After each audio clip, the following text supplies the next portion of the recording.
اعوذ باللہ من الشیطان الرجیم بسم اللہ الرحمن الرحیم السلام علیکم ورحمۃ اللہ وبرکاتہ۔ تمام دوستوں کو چینل کے اندر خوش آمدید کہتے ہیں۔ تمام دوستوں سے گزارش ہے کہ کائنڈلی چینل کو سبسکرائب کر کے بیل آئیکن کو دبا لیں تاکہ آنے والی تمام ویڈیوز کو نوٹیفیکیشن آپ کو آسانی کے ساتھ مل سکیں۔ بات کرنے والے ہیں 27ویں شب قدر کے حوالہ سے۔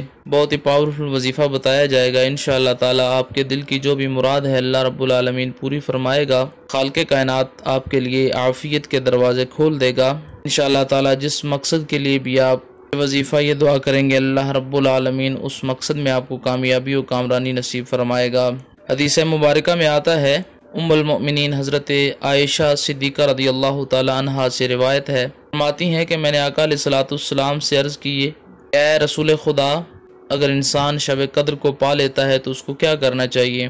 نبی مکرم جناب رسول اللہ صلی اللہ علیہ وآلہ وسلم نے ارشاد فرمایا، اے عائشہ، اگر کوئی انسان شب قدر کو پا لے کثرت کے ساتھ یہ دعا کرے، اللہم انک عفو تحب العفو فاعف عنی، اللہم انک عفو تحب العفو فاعف عنی۔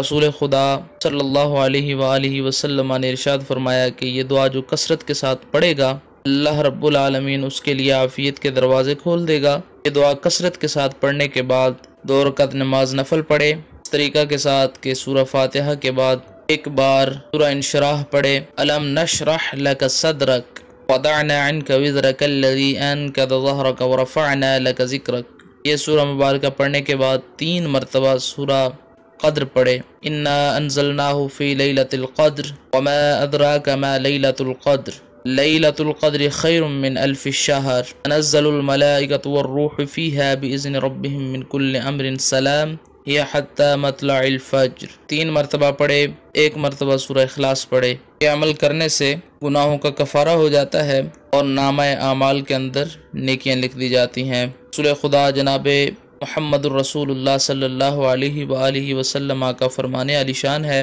کہ جو خلوص نیت کے ساتھ اس رات کو اللہ رب العالمین کی بارگاہ میں حاضر ہوا، رات کو قیام کیا، اللہ رب العالمین اسے 1000 سال کے عبادت کا اجر و ثواب عطا فرمائے گا۔ تو امید کی جاتی ہے آپ کو مکمل طور پر سمجھ آ گئی ہوگی۔ مزید معلوماتی ویڈیوز کے لیے چینل کو وزٹ کریں اور سبسکرائب کریں۔ السلام علیکم ورحمۃ اللہ وبرکاتہ۔